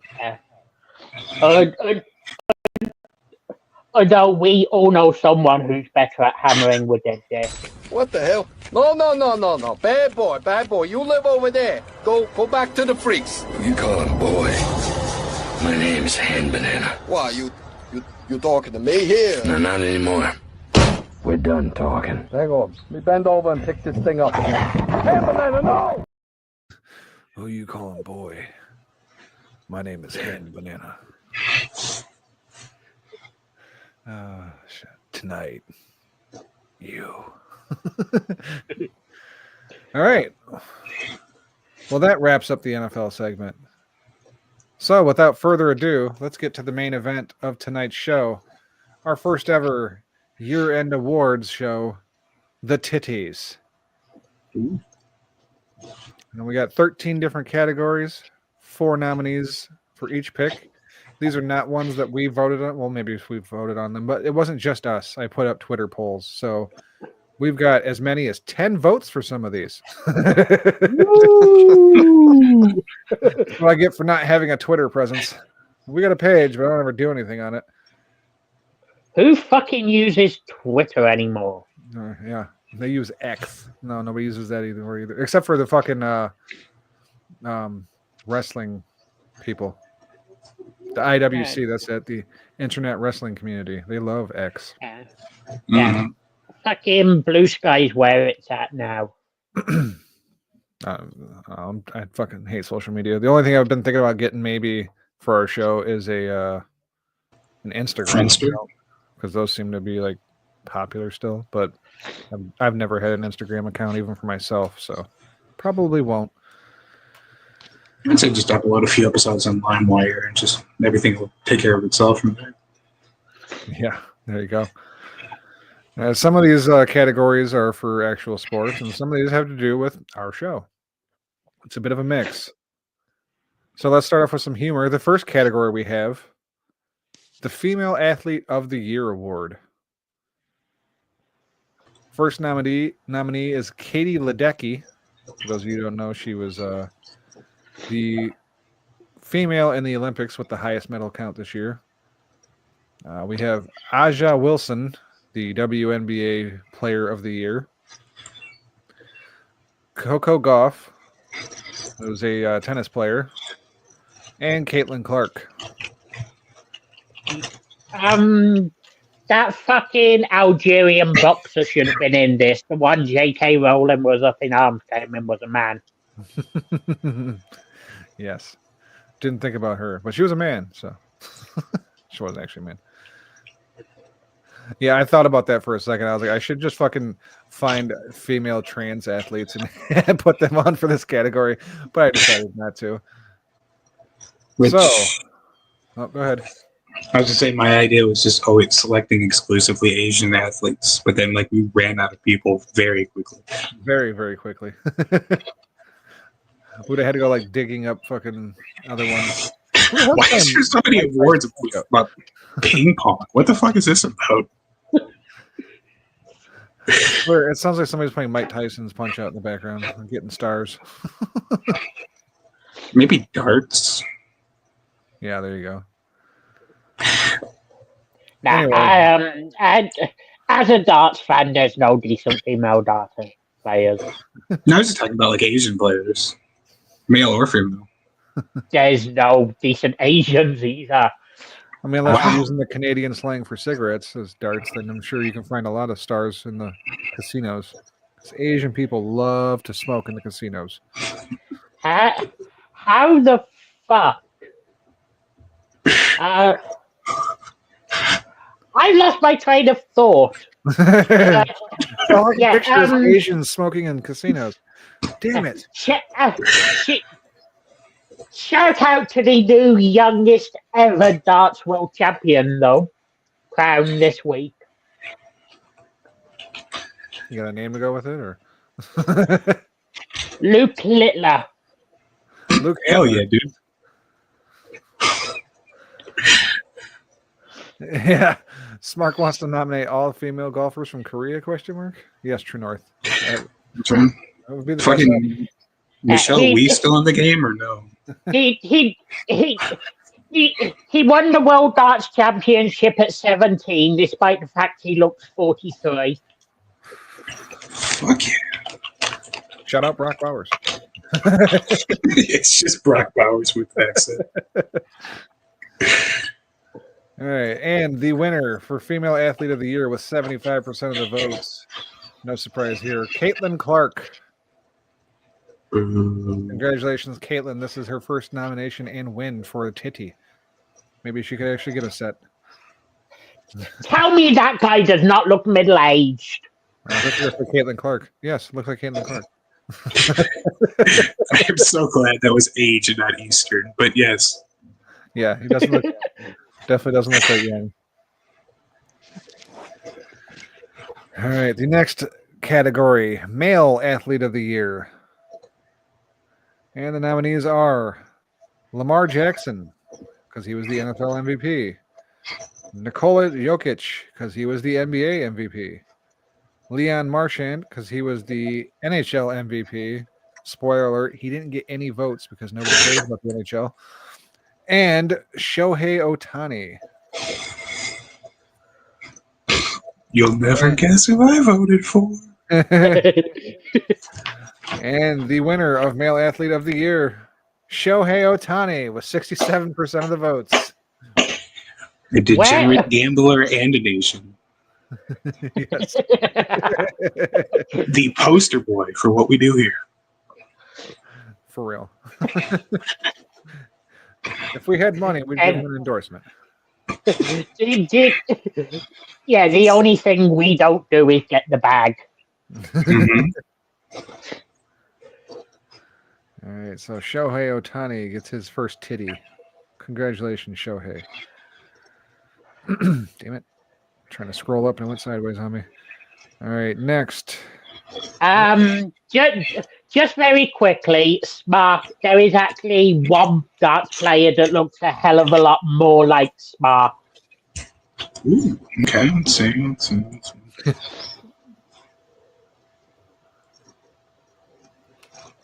Just let me pull that up.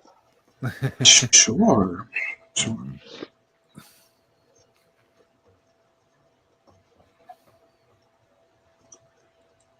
And this pause on the titty is brought to you by commercial interruption. Okay.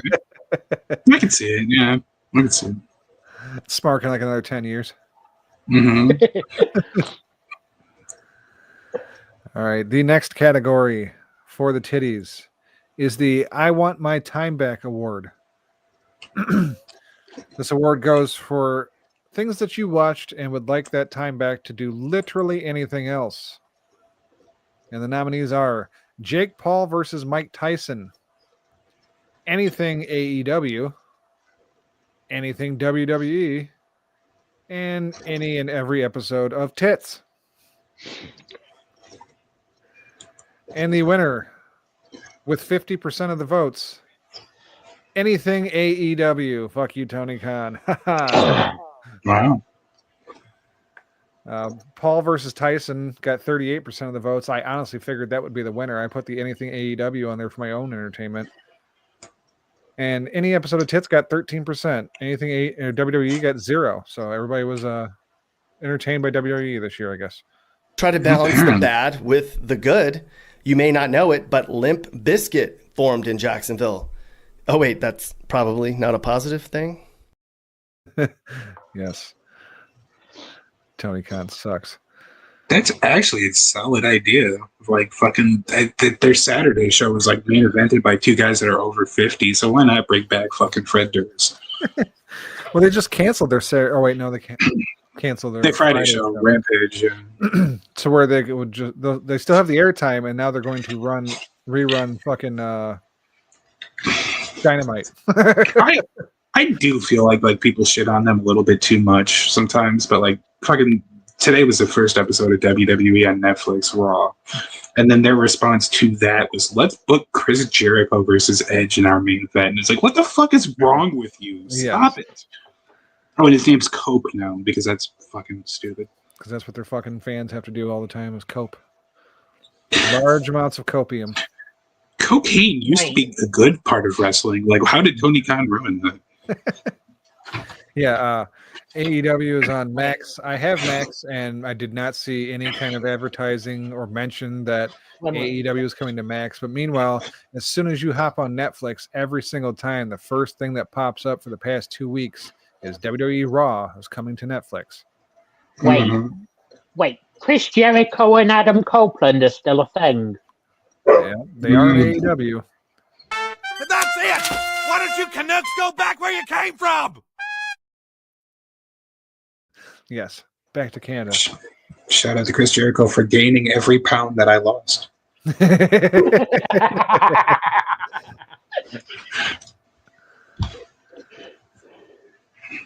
All right. The next category is the Don't Drop the Soap Award for the athlete arrested this year. And your nominees are Scotty Scheffler, Isaiah Buggs, Charles Skaggs, who was actually Too Cold Scorpio, but I couldn't fit all that in there for some reason. Nice. And Tyreek Hill. And your winner of the Don't Drop the Soap Titty Award, with 50% of the votes, Tyreek Hill. Come on down. The legend. He had like the least offensive arrest, and he still won this category. Isaiah Buggs got arrested for fucking fighting dogs and didn't win this shit somehow. It's a legacy award. Scotty Scheffler was robbed. Yeah, Scotty Scheffler. He was the one I heard about the most. His arrest, anyway. I'll straight up say Scotty Scheffler was the one I voted for, at least. Yeah. I think you were the only one to vote for him because he got 13%. Yeah. Isaiah I voted for Tyreek Hill. And Charles Skaggs got 13. Tyreek's PR agent campaigned to win. Yes, I just think it's like an Oscar thing where like the director hasn't won an award, but he's done has a good career. You just fucking give it to him. You give it to Tyreek Hill. All right. Next category is the What's That Smell Award for the worst team of 2024. And the nominees are the Chicago White Sox, the Carolina Panthers, the San Jose Sharks, and the Detroit Pistons. And the winner with 63% of the votes, the Chicago White Sox. Congratulations to the White Sox for the What's That Smell award. You indeed were the worst team of the fucking year. Man, if we had any money to spend on this shit, how great would it have been to bring on the fucking tit gun lady? That would be amazing. He accepts the award for us. Mhm. One of us takes a stray bullet. She just shoots one of us every random. Just a bang!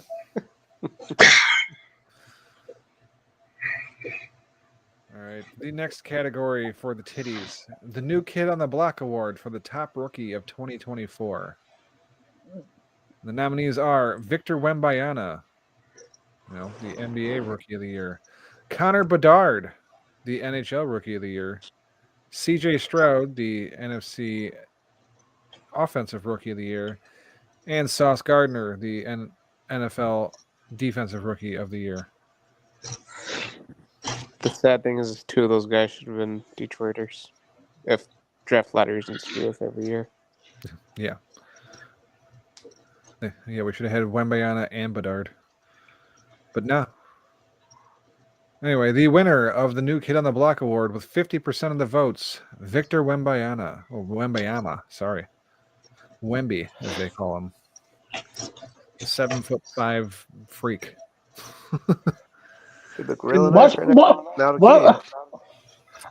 What's bigger, him in height or his fucking name? Right. It's a long fucking name. CJ Stroud was close. He had 40% of the votes. Connor Bedard got 10% of the votes, and no love at all for Sauce Gardner. No, I mean, he was a rookie like 10 there's a years ago. fucking hack. Well, yeah, but I mean, I had to go rookies of the year from last year because this season was still going. So, All right, next, one of my favorite ones. This category is the Go Away Award for the athlete you're just sick of fucking seeing and hearing being talked about. And the nominees are Patrick Mahomes, LeBron James, Winner. Aaron Judge, and Aaron Rodgers. And the winner, with 44% of the votes, Matty Icing said it, LeBron James. Go the fuck away already. We're tired of hearing from you, hearing about you. The fans are stupid. Stupid. I don't know why people look to him for advice. Well, what's LeBron got to say about it? Fuck, who cares? Shut the fuck up. Go away. At least Aaron Rodgers goes and finds like a dark cave to go for away for a few months. Right. Fuck him infinitely. Yeah, I'm sick of seeing Patrick Mahomes on the goddamn commercials for Allstate or whatever the fuck it is.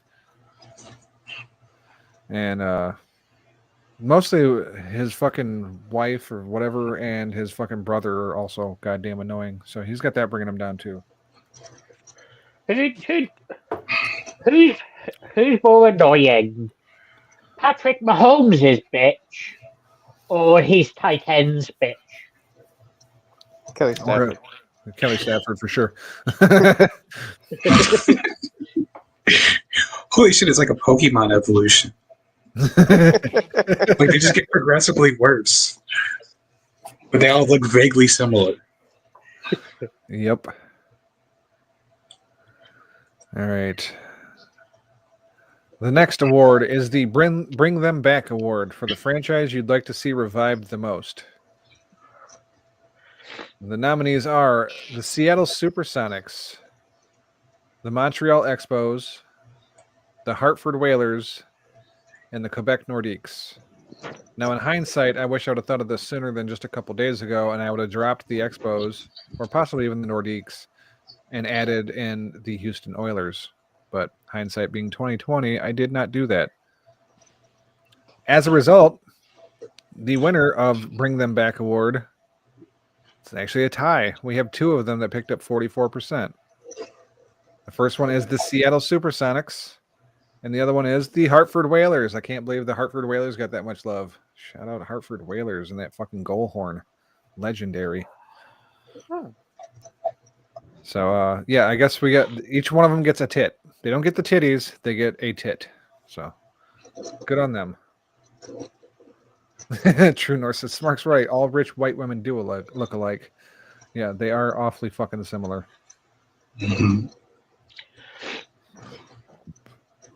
Okay, the next award is the Shut the Fuck Up Award for your least favorite tit. And the nominees are, obviously, myself, Luke Birch, Smark Wahlberg, and Maddie Icing. And the winner with an astounding 83% of the votes out of 6 votes. Luke Birch, congratulations. Luke Birch wins this first vote. Would it shock you to learn that I actually didn't vote for this one? You didn't vote for it? That explains why you only got 6 on that one. I know I didn't vote for this one either because I didn't either. But Smark's fake accounts did. Yes, technically, I didn't vote for that. Smark's burner accounts lit it up. Yeah, this is where things really started to take a turn too, because you suggested this, and I was like, "Oh yeah, you could do like worst commentator," and then you're like, "No, you could do like the biggest fucking asshole, the most unlikable piece of shit that we have." It's like, wow, okay, all right, cool. I put it up there just for fun. And no, you will not be getting a victory speech. Oh. Well, we'll send you your titty in the mail. Luke got 83% of the votes. Smark got 17%. Me and Matt got 0. They love the brothers from Detroit. What can I say? I'm always second to Luke. This is some bullshit.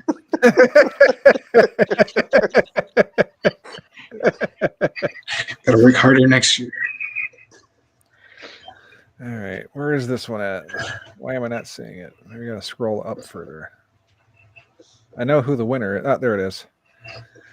The next category, the Sign Them Award for our best guest host of 2024. And the nominees are Dirk, Smark's dog Charlie. Well, he's not a boy anymore. He's a man. Because he just raped me. You think you could back that up? Listen to this guy. Could back that up. I got bruises to prove it. No, I mean that ass. Back it up. Yeah. Do you hear what he's saying here? Sounds like someone wants to get raped again.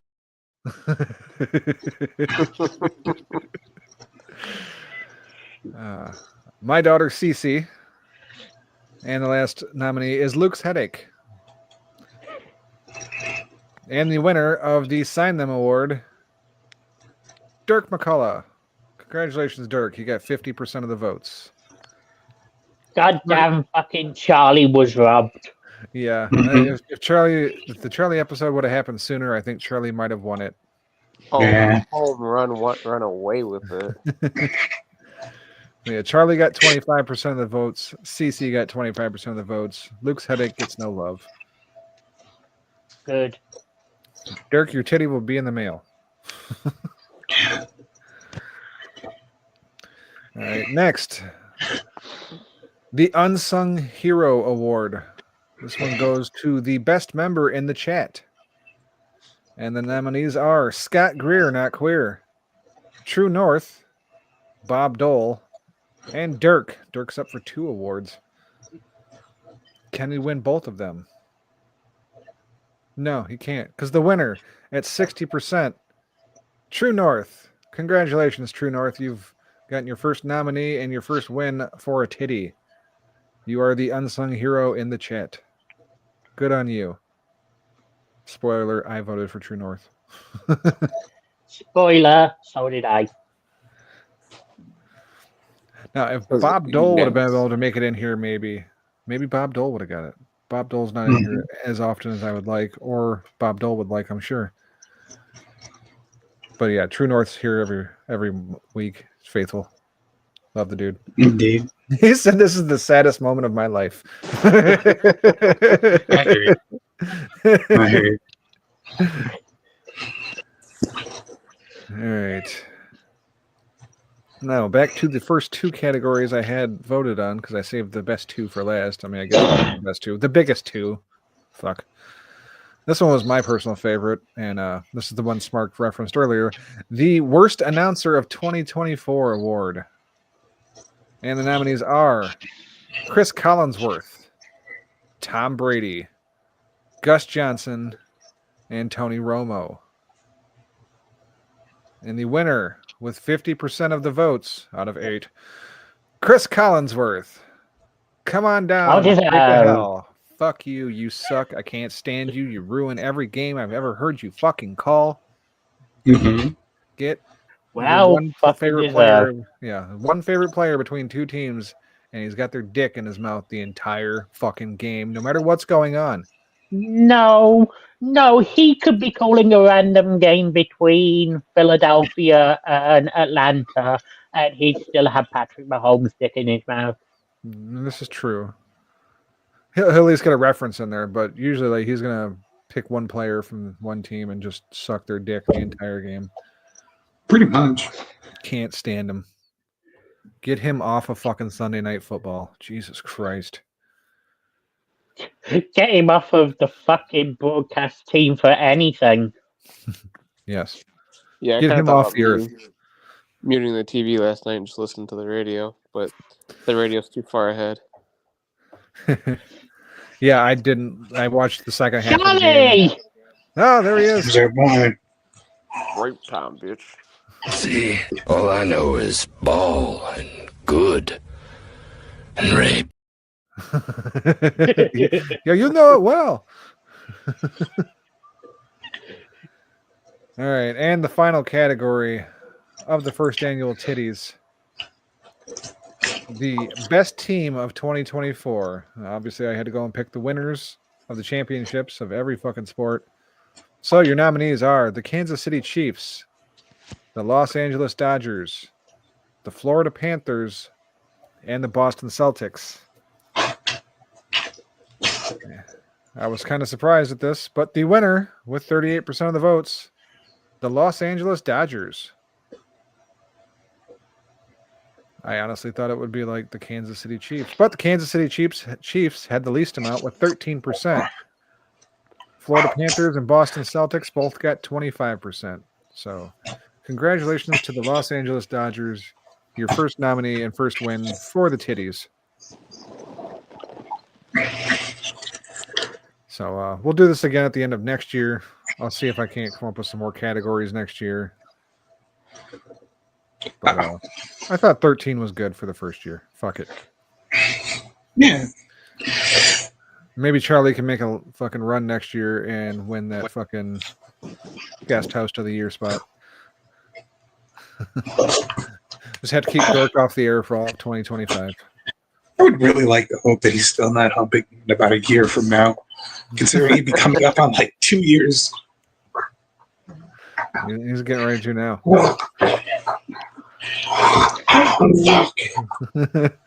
You're going to be humping you another year. Sounds like someone wants to get raped again.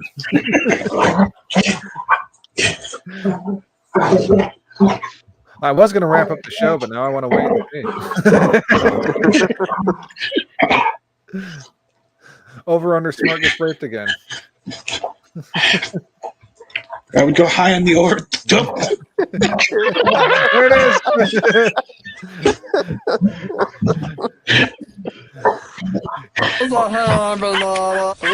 No, he's not a boy anymore. He's a man. Because he just raped me. You think you could back that up? Listen to this guy. Could back that up. I got bruises to prove it. No, I mean that ass. Back it up. Yeah. You hear what he's saying here? Sounds like someone wants to get raped again. That mustache looks like someone raped him. Yeah, bitch, that mustache tickles.